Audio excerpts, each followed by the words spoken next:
Lakini muamuzi wa mwisho nani? Na ndio maana magoli ya penalty ni kama bahati nasibu. Yoyote yule anaweza, hata Ronaldo anakosa penalty. Tumeshuhudia juzi hapa Arsenal, wachezaji wakubwa lakini penalty wanafanya nini? Kwa hiyo asiwepo mtu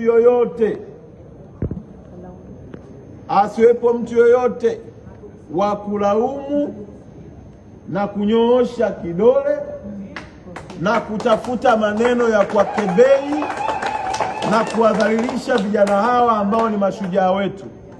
Ukitaka kuwaza kunyanyua na kusema neno lolote, cha kwanza tafakari tu kwenye miaka yako 17, umri wa miaka 17 uliokuwa nao, ulishawahi kuleta heshima gani kwa nchi?